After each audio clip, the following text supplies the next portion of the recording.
So check in. Give yourself some time to absorb what the ground is telling you. Fidget. If you feel that you need to just bring more awareness to the torso perhaps, the head perhaps. And take some breath patterns, breathing in through your nose and out through your mouth. Again, just to give you some time, help you settle before we start to move. And so your initial movement is going to begin with tuning into the center of the pelvis and slowly and in a small range to begin with, rolling the pelvis towards and away from the ribs.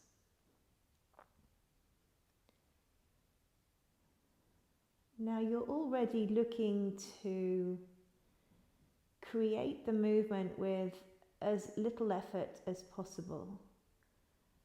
So notice whether that statement runs true for you. Is there a lot of work here? Could you get a sense of the trunk muscles and the leg muscles doing less and less with each tilting action you did?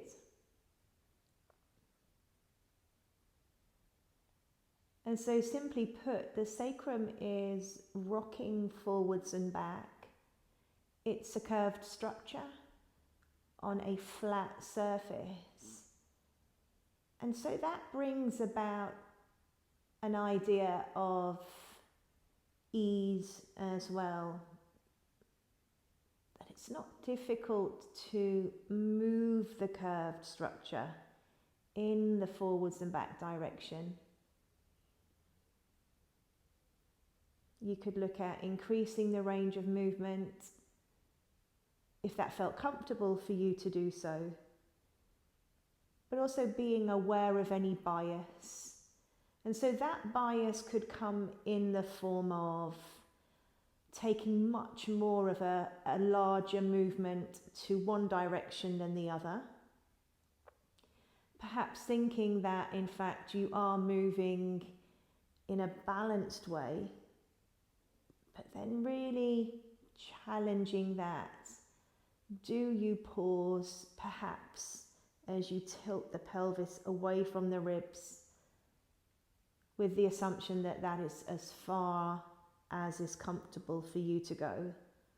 Or is there a little bit more in which you can achieve in terms of the range while still managing that ease of movement?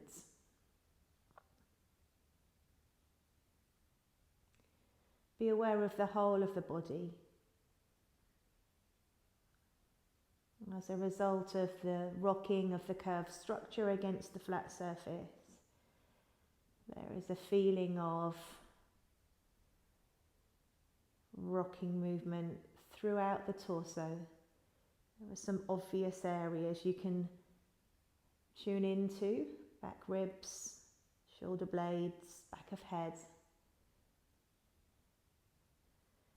Bring yourself here to a pause, somewhere where it feels like you rest in the middle of those two ranges of movement.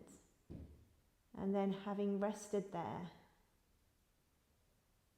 get a sense of the weight of your structures again. And then start to head into your seesaw action, this time with the pelvis pivoting on the sacrum and moving right to left. As a result of the pelvis moving in this seesaw style, you will notice that the thigh bones are again being sent away and gently drawn back towards the hips. It is quite direct there. So if you notice swaying of the knees side to side, know that that is a movement that we might use, a pre-Pilates movement. At this point, we're actually looking for the pelvis itself to be moving around the thigh bones, and the thigh bones looking to be quite calm and still. So do you get a sense of that? That as the pelvis tips, as if it were attached to pistons here at the tops of the legs, it's moving the legs away from you and back towards you, as opposed to in that swaying movement side to side.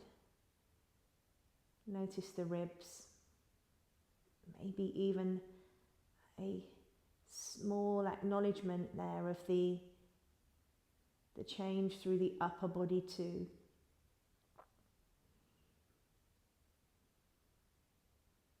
And then we're going to settle the pelvis in the center once more.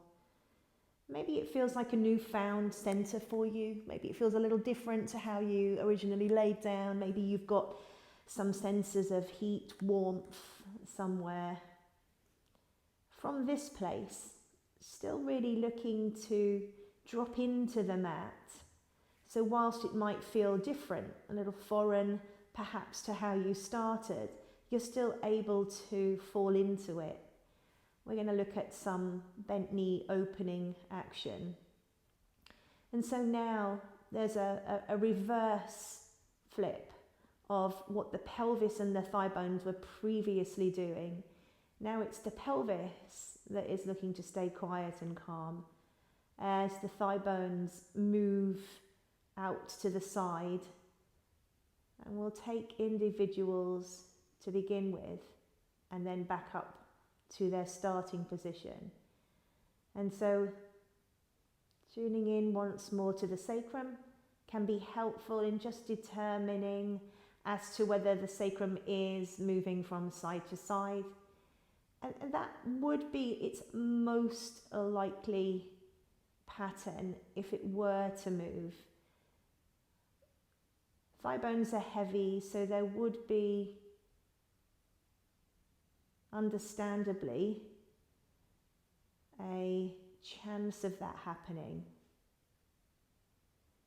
Notice again without any force as the thigh bones are moving away from your midline. There's a transference of weight to the outer part of the foot, which naturally returns back to its starting position. Now, you can make the call yourself dependent on how that is feeling by developing the movement and taking the arms up to the ceiling. So it's an option and therefore an opportunity to gauge, how is my torso managing the load of the thigh bones as it moves away from the midline? And there's no question here that I'm not using my arms to help with that.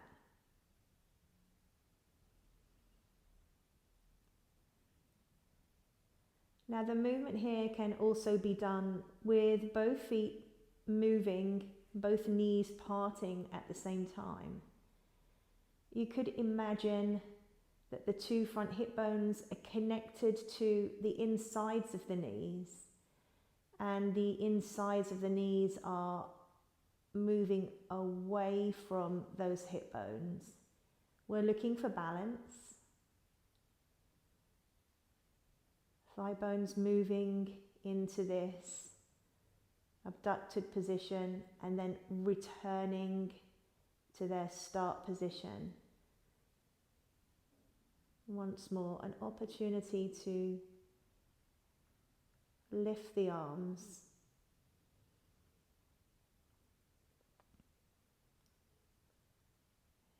Heaviness through the torso.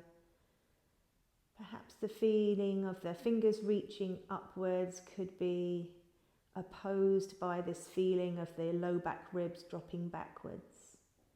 Does that bring about a little more sturdiness for you? And then returning to a longer version of your bent knee opening, whereby one of the legs parts and you're sliding the edge of the foot down the mat, looking to create that continued feeling of rotating outwards from the thigh bone before you end back in your parallel and you slide the foot back in again. I'm going to lower my arms down for a moment. Outside of the foot moves away.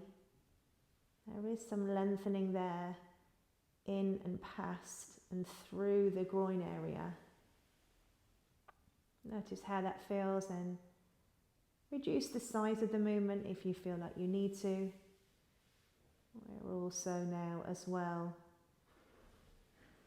creating a feeling of an internal massage of the thigh bone within the socket of the hip.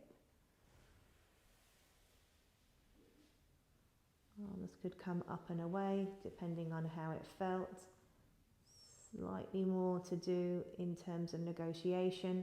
We know that the thigh bone is heavy as it moves away from the midline, and then perhaps it feels just a little heavier as it's straightening. Once the heel is down, it's rotating on the heel and then dragging the foot back upwards. Is it possible to still have that sense of back ribs falling back, shoulder blades heavy? Even though the fingers are reaching in the upward direction. And watch out for your transition. So how seamless can it be? Imagine someone has a bird's eye view. How seamless is it in your completing of one side and then moving into the other side? How calm is the pelvis there?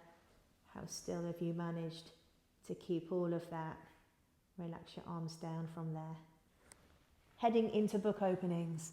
So a little bit more movement through the spine, but we can use the bent knee opening in terms of organisation. So back of the head, shoulder blades there. We felt them quite heavy towards the end, especially with the arms raised. And then of course the back of the pelvis. Your top arm will open to the ceiling, your head is rolling on your cushion. Use your breath out, no force.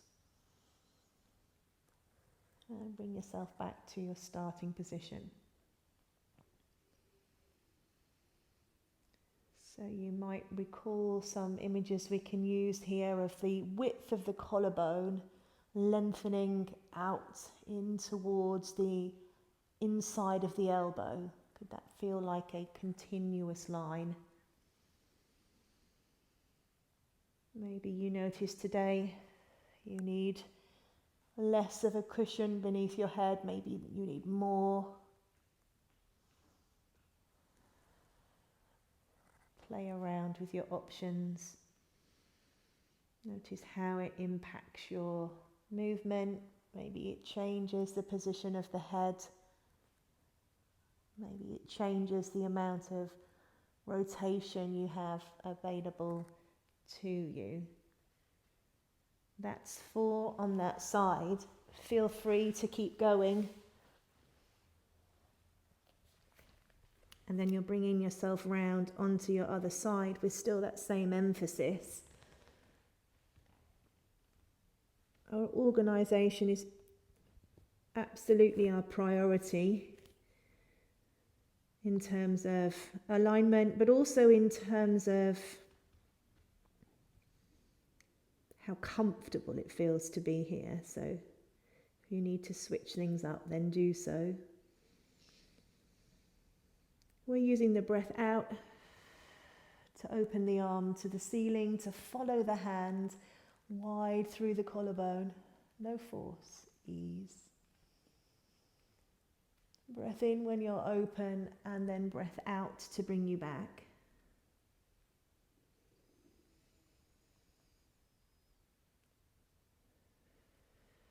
Head is heavy,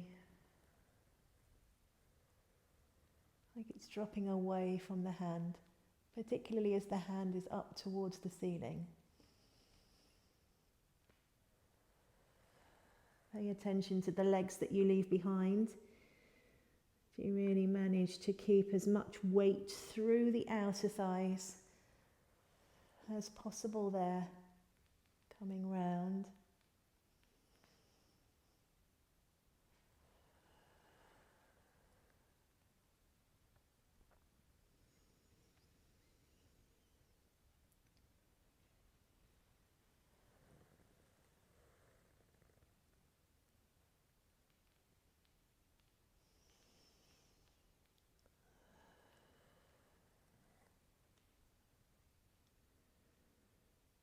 Once more, we've taken 4 on that side. You may have taken a few more. Feel free to keep going. And then when you're ready to, you're bringing yourself back onto your back. This time without any cushions. Leaning the back of the head, maybe for some of you for the first time on the mat. Noticing how the torso has responded to the rotation both sides. And then finding a comfortable position, your choice of your feet on the floor here as we move into bridging. And so for bridging, we're standing down into the feet. Hover the pelvis and tilt it back towards the rib cage. Remember that there's a feeling of letting go through the middle of the chest, powering up through the back of the legs, taking a breath in up at the top here. And as you breathe out, sighing, spreading the spine down the mat. Use your awareness of your rib cage to help with that. Pelvis lands. We go again.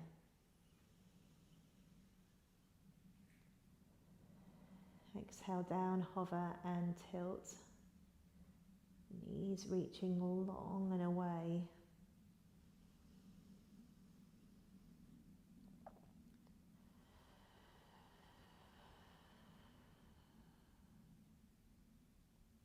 Wide through the sit bones.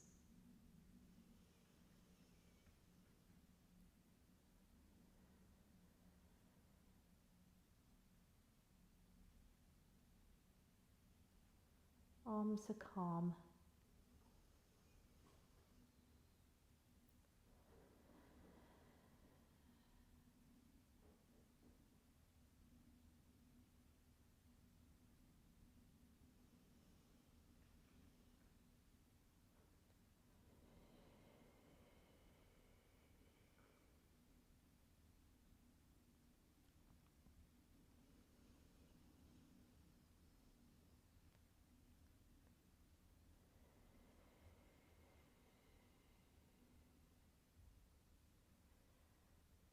Side to side will have us today with feet together. We're also going to stay on the floor. Take the arms a little wider. This is going to generate some awareness of the width of the upper body, so that as you start to allow the pelvis to roll and the legs to follow, you can really look at creating the impression that the rotation is happening just in the lower spine now.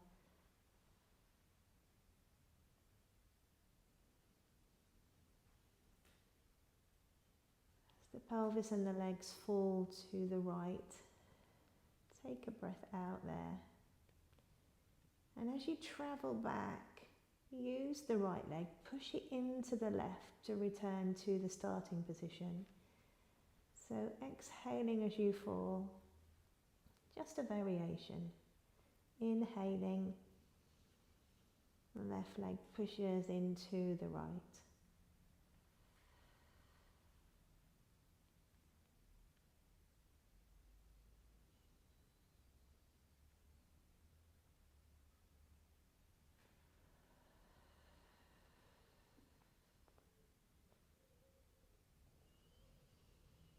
Shouldn't feel like a backward, but the upper body is staying on the floor.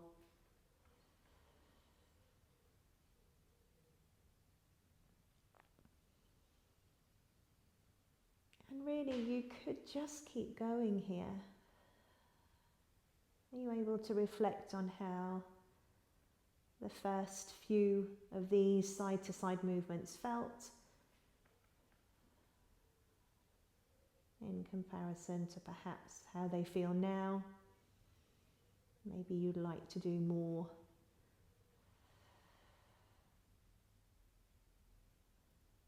Pausing when you're up. When you're up there, toes apart, heels into line, I'd probably bring the arms narrow and lift and lower the pelvis a few times. Sometimes if there's a little bit more give in one side than the other, you might end up some sequences over to the side. So just sort of checking in with yourself on that. Single leg dead bugs. Single legs because they're going to take us into single leg bridging.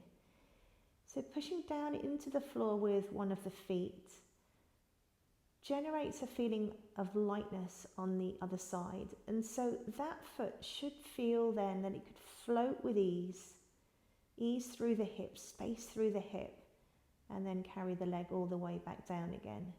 Feel free to balance yourself out, reset, push down to float.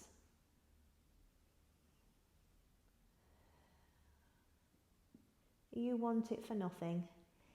It's the same idea. Efficient movement, as little effort as you can. As you stand into the foot this time and float the leg up into the air, it's going to hang out there. So heavy through the thigh bone. Hopefully that helps in creating a sense of balance across the pelvis from the start. And then standing down into the foot, hovering the pelvis. Again, tipping it back towards the rib cage. Knees reaching long and away from you. It will feel like there is an increasingly split between the legs. One of your knees reaching long, picking up the inner seam there. The other knee is, as a result of the pelvis tipping back there, going to draw in towards the body. So notice the change there. One of your legs bent, one of your legs opening in the hip area.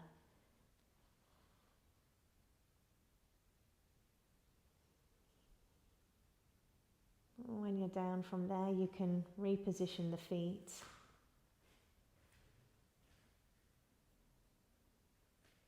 And then heading into dead bugs. We're just looking at creating some awareness of the idea that we've got some stability work happening on one side here and some freedom through the hip on the other. So one of your feet just gently pushing down into the floor there is creating some stability through the pelvis. You might even feel it through the side of the torso a little.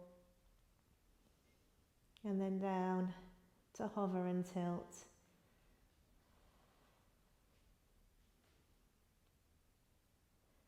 Easy with the arms, especially if you notice that they start to push down.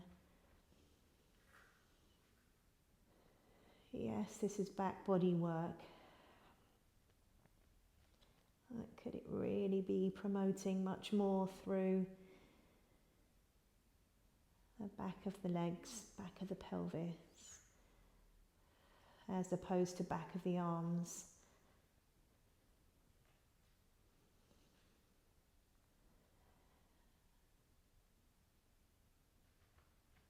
Last one here.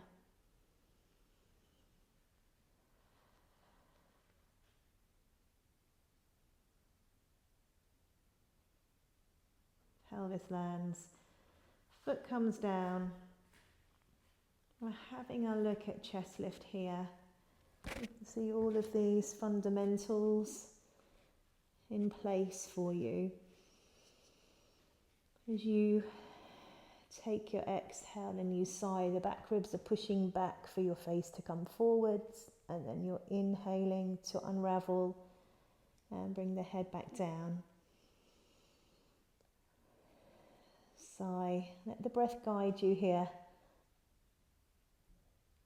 As you're laying down, each time you're aware of your elbows, they're still in view there.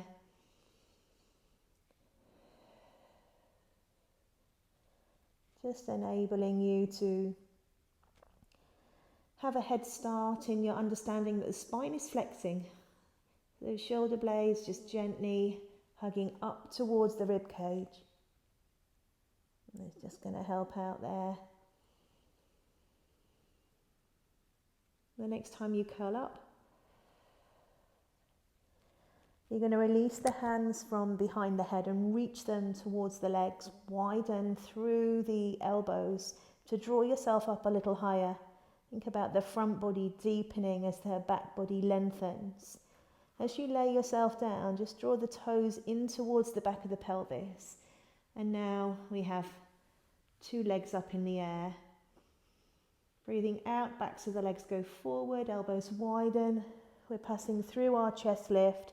The feet are diving down towards the floor. Stay curved and then widen through the sit bones. And so feet pushing down, sending the mat away. Pelvis tipping towards the ribs. Curved structure on a flat surface to bring you onto your back. Take a breath in. Exhale, legs go forwards, rolling through. Remember, you could have a little cushion here in the lower back area. I could just show you that in terms of smoother movement. So especially as you're just starting off, know that the lower back is really changing its natural curve. And in some cases, if it's not ready to, just notice that. You could view it as sort of quality of pace, smooth in terms of control, just all brought about. Soft cushion, absorbing a little of the lower back curve. And then of course you could take it away if you wanted to.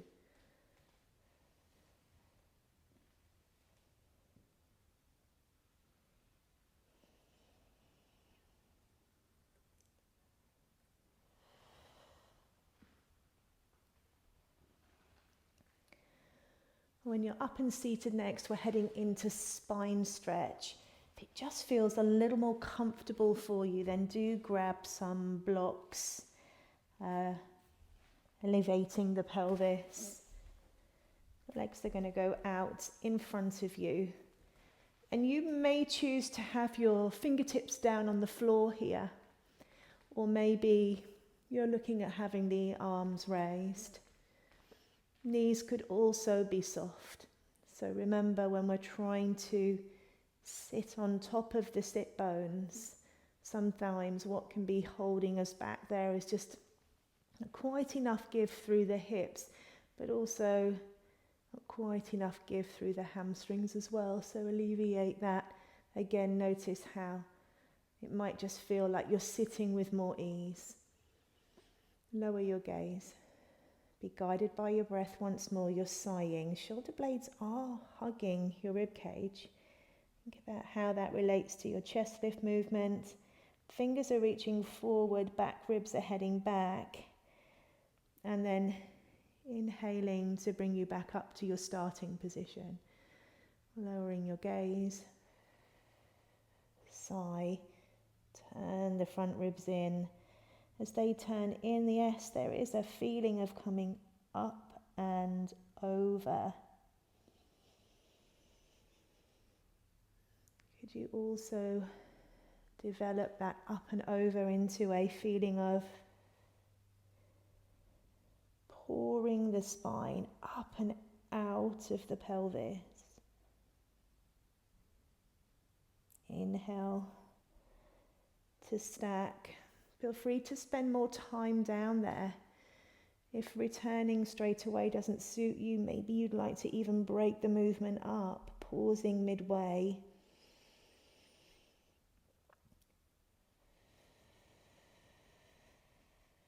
Using your next breath out to take you there. Inhale to return.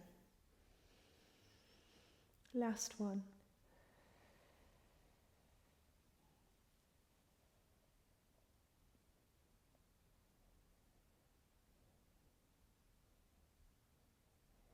And unravel to bring you all the way up. We got a little bit of rolling down and rolling up now. We're going to start off with our hinge to come into our roll down. It's got a little bit more of a neck pull feel about it. Grab your band. Feel free to use your cushions once more.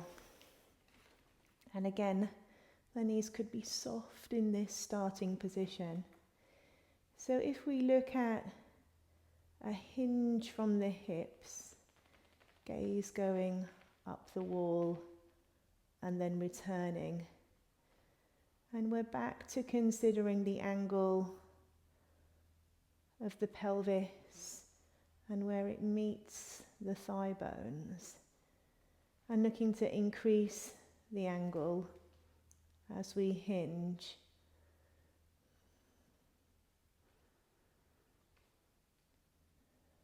From there, notice how it would feel to hinge. Remember, your gaze is traveling up, it's staying in line, and then change your mind. Tilt the pelvis, sternum falls back between the shoulder blades. Use your band. If it's not serving you, lift the arms, create more tension to lay yourself all the way down. Take a breath in. As you breathe out, chest lift. Lower your gaze, organize your shoulder blades, lift the arms. Using the band can be really helpful in using the resistance. We're hinging here.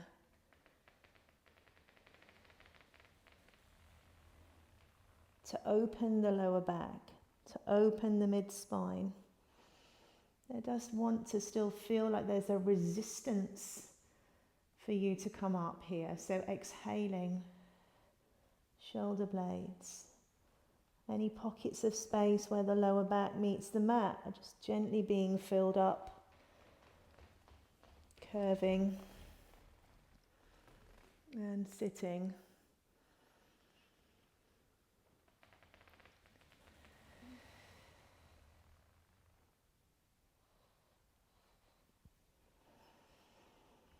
Last one.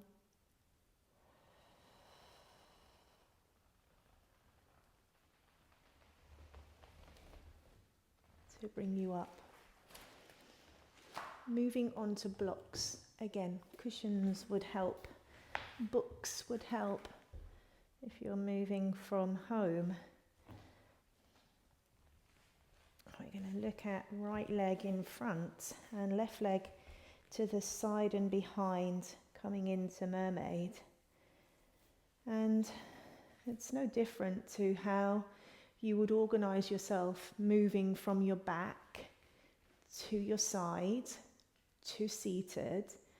We're just sort of playing around with how this feels and looking to move from a place of comfort. So if it doesn't feel comfortable in the Z-sit, mix it up.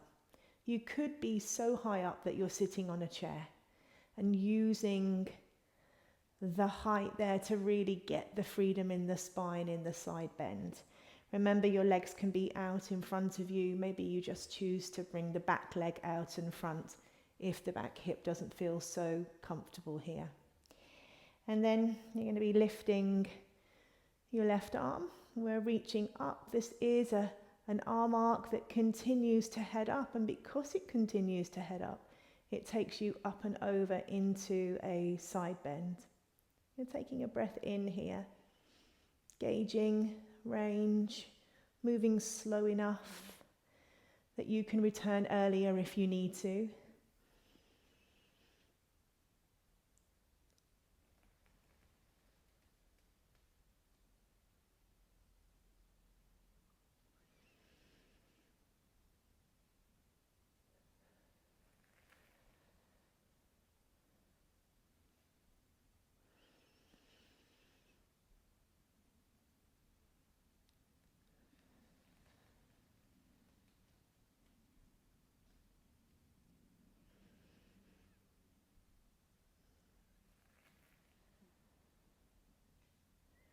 Last one on this side.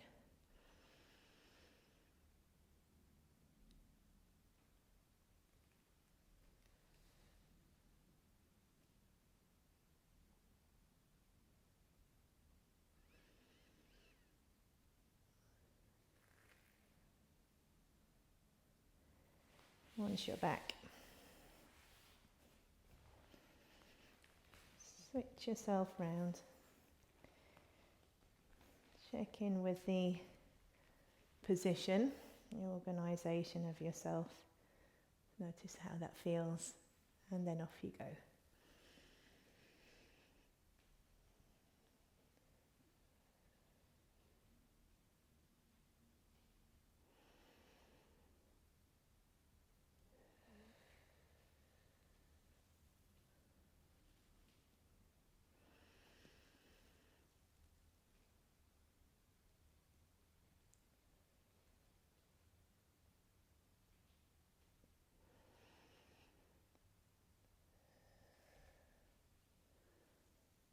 Remember the position of the hand as it meets the floor. That's really going to help you stay wide on that side. Elbows drawing in towards the body. Fingertips are facing to the side. And don't forget, as you move here, that whilst the right side is supporting left side for you if you're mirroring, it's also soft through the elbow and the shoulder and the wrist as it absorbs the floor there and takes the body weight. Noticing how those two sides feel. We're going to use an assisted roll-up movement, taking the downward phase, pausing halfway and then coming into a little bit of single leg stretch.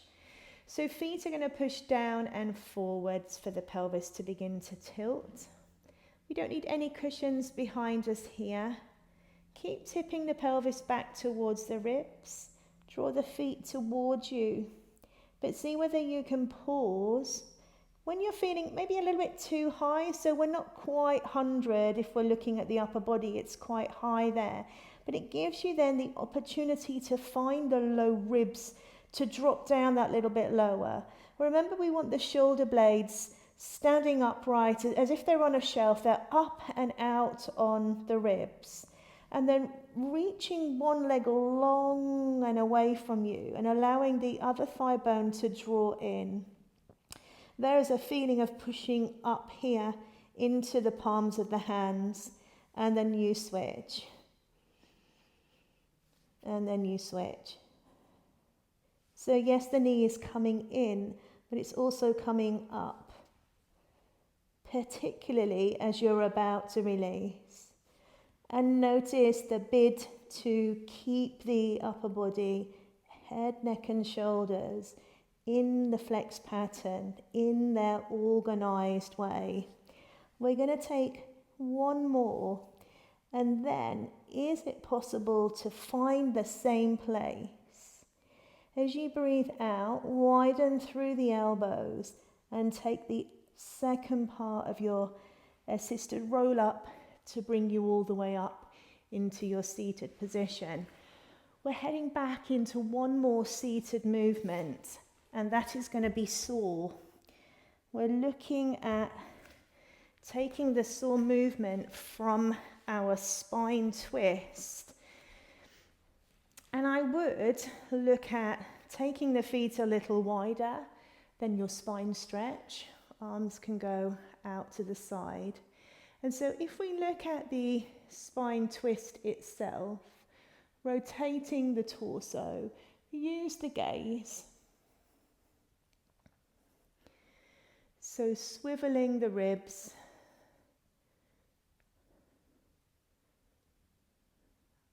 And returning back to center. How does that feel? Having taken the pattern in book openings, use your breath out. You know that it helps the rotation along the way.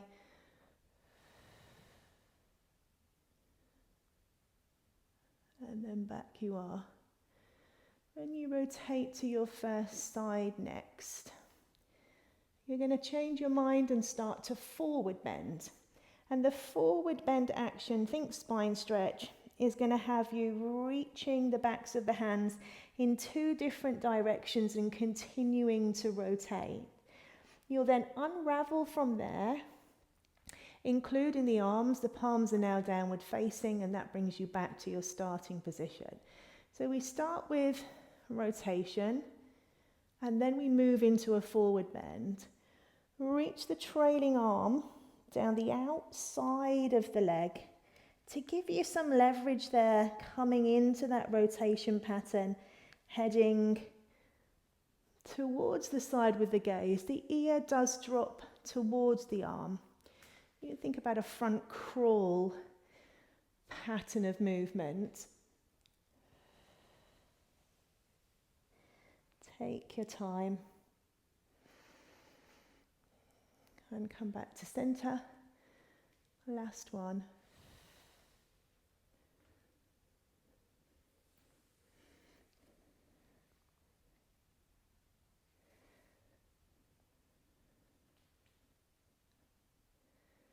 And then when you're back up there, we're going to head onto our hands and knees. So the hands and knees movement is just going to serve as a mobility task for the middle spine. Just really looking at how the sternum, collarbones and ribs relate to each other. And so the hands and knees position will have the hands as wide as the mat. Knees below the hips. Just looking at that. Just rocking side to side just to the wrists accustomed to loading here. And then sternum is going to start to fall downwards. Falls downwards, the collarbones are wide here, and then you're going to push the floor away and lift the sternum up. As you lift the sternum up, there's a feeling of shoulder blades parting there. So breathing in here as the sternum comes down, and breathing out to push the floor away, draw the sternum in, spread the shoulder blades. Breath in.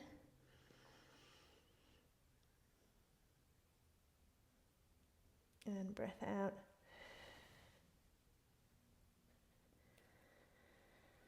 Lower spine is trying to stay uninvolved. So notice how we're not quite moving into a sort of cat rounded shape.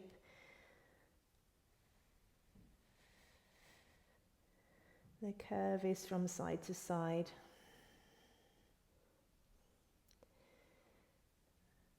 Having found that, what we're looking to take forwards is the movement of the sternum forwards and up. So forehead is at its hover. You'll take your breath in. Where the sternum was falling downwards, it's now moving forwards and up. Collarbones are wide. And as you breathe out, bring yourself back down to where you came from. Inhaling. Sternum, collarbones wide. And then exhaling to bring you back.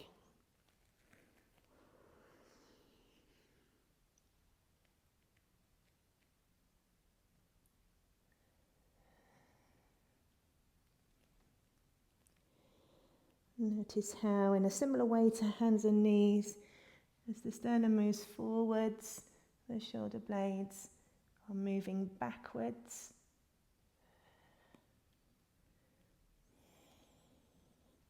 Last one here.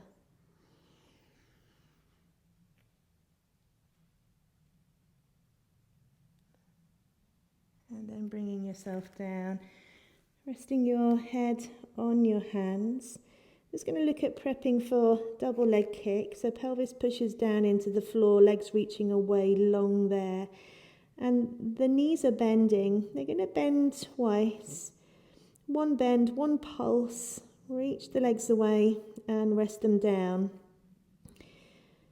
You could have more length through the front of the foot, or of course you could be flexing the ankles as you come in there, and noticing how either of those feels for you, particularly when one of our aims is to keep the pelvis flat on the floor. So notice if your pelvis is lifting up, and if it doesn't matter which position your ankles are in and the pelvis is moving, then take this into one slow, long knee bend, just the one, as opposed to the pulse, and see whether you can identify at what point the pelvis is lifting. So perhaps coming in really slow, kneecaps reaching away from you, long through the front of the legs, just enabling you to notice what's happening there for you and then trying to iron that out. Last one. You're then going to lay your head down, just looking to the side, and you'll have the hands resting in the lower back. Now, without moving initially, just notice the position of the hands now, resting in the lower back. One hand is holding on to two fingers of the other, and allow the elbows to be relaxed. So stay here, head resting. Maybe you use a cushion if you feel like you need to. You're going to slide the hands down the body and slide them back up again. And so there's definitely some contact of hands against your own torso, pushing down and away. And then, of course, the reverse of that, elbows are relaxed. Feel free to change your head to the other side if you want to. How is that as a movement? Now, what will happen as you slide the hands down the body to straight arms next is that you're going to bring your upper body into what appears to be a dart movement. So the gaze can come more central, collarbones widening there to bring you up. As the arms are reversing, you're going to turn your gaze and bring it all the way down, so you're looking to the opposite side of the room. And so you'll take an inhale as you start to lengthen, hands sliding down the body.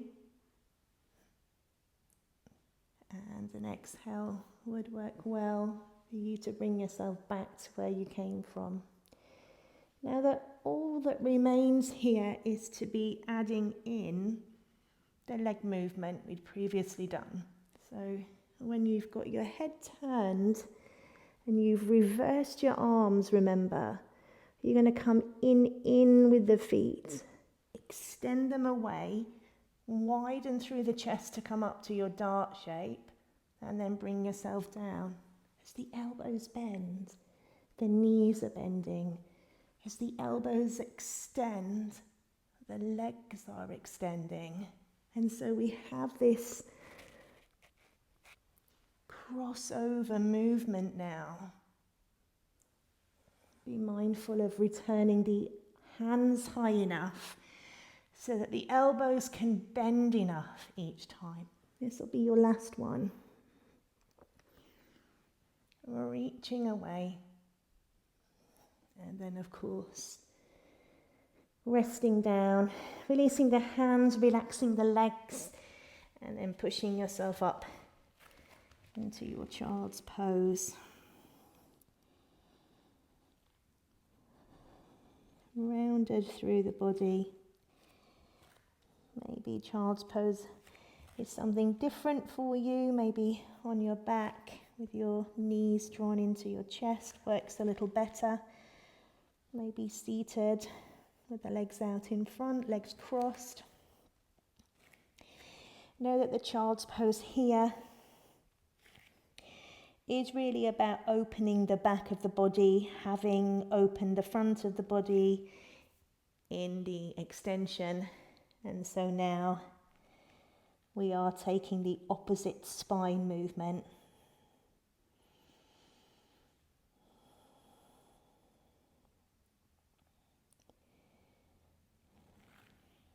Take your time and unravel from there, and then bring yourself up to stand. You could take a reverse roll up to bring you up, or a step up. Great practice for continuing to being able to come up and away from the floor. And so you might want a flatter, firmer surface. As you come to stand, we are simply just tuning in with the feet and the legs, and the stacking and organisation of the body. Arms are relaxed. Just picking up in your own movement. Noticing the tension, being aware that there will be some, but where is it? Is it through the fingers, the arms, the shoulders, the jaw? All of those places, calm gaze, calm face. So that, of course, the lower legs can power the ankles into the heel raise. And of course, we have some spontaneous recruitment from the torso. Keeping the body stacked, head, ribs, and pelvis. And we're searching for all of that as we move out into plank. So into a feeling of roll down, which of course has a chest lift, spine stretch, start. It's going to be involving your gaze. It's going to be involving a sigh through the upper body. It feels like a little bit too soon to come all the way down, then pause where you're comfortable to be, because you can always soften your knees as you start to walk out into your plank position. And here you are again, using the toes, lower leg, upper leg, to bring you into your stacked, organised head, ribs and pelvis position. You're pushing down into one of your feet to gain some lift from the other leg. It's big toe side. One leg reaches along and away to come up off the floor. Think dead bugs, where we prepped earlier. Something goes down, something comes up. You're returning. Take your time. There's definitely a shift in system. So we've gone from having to hold quite taut, tensioned, strong and lengthened, really active in the plank and leg pull position, and then quite the opposite. So loose through the arms as much as you can. Take your time as you unravel to begin once more, using the breath. Ribs are turning in. Very much spine stretch, just without the super duper straight arms and straight hands. They're just hanging right now. Notice your shoulder blades. Hopefully they've moved as a result of you hanging. And then again, bend your knees if you need to. Bit of a guesstimate, as in where do you put your hands? And then big toe side of the foot. A feeling then that the leg is lifting and staying with the midline as opposed to moving out. Strong and straight with the legs.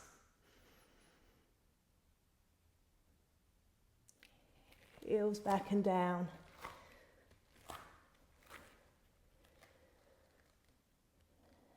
Relaxed angle, soften, hang.